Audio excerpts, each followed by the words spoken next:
নাটোরের লালপুরে এক চমকপ্রদ ও অনুপ্রেরণাদায়ক ঘটনা। একসঙ্গে এইচএসসি পরীক্ষায় অংশ নিয়ে সফল হয়েছেন এক বাবা ও তার মেয়ে।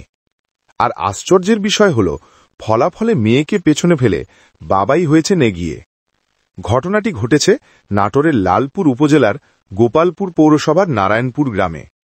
বাবা আব্দুল হান্নান এবারের এইচএসসি পরীক্ষায় পেয়েছেন জিপিএ 4.33, আর তার মেয়ে হালিমা খাতুন পেয়েছেন জিপিএ 3.71।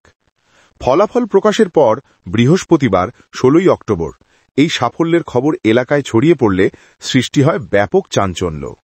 স্থানীয় মানুষজনের মুখে মুখে ঘুরছে এখন এই বাবা মেয়ের গল্প। জানা গেছে, আব্দুল হান্নান 1998 সালে north Bengal sugar mills high school থেকে এসএসসি পরীক্ষায় অকৃতকার্য হয়েছিলেন। এরপর সংসার ও জীবিকার তাগিদে পড়াশোনা থেমে যায়, কিন্তু শিক্ষার প্রতি আগ্রহ কোনোদিনও হারাননি তিনি। দীর্ঘ 25 বছর পর 2023 সালে তিনি রুইগাড়ি হাইস্কুল থেকে আবারও এসএসসি পরীক্ষায় অংশ নেন এবং পাশ করেন।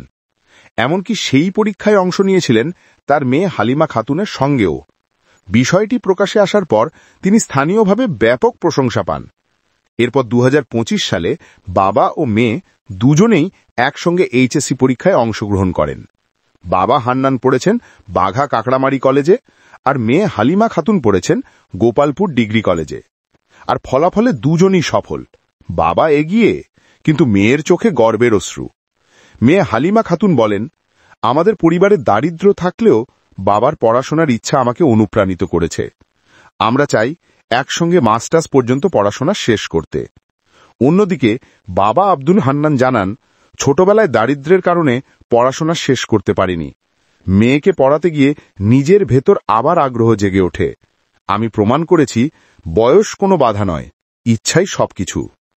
এ বিষয়ে লালপুর উপজেলা নির্বাহী কর্মকর্তা এনুমেন মেহেদি হাসান বলেন, এটি সমাজের জন্য অনুপ্রেরণামূলক এক উদাহরণ।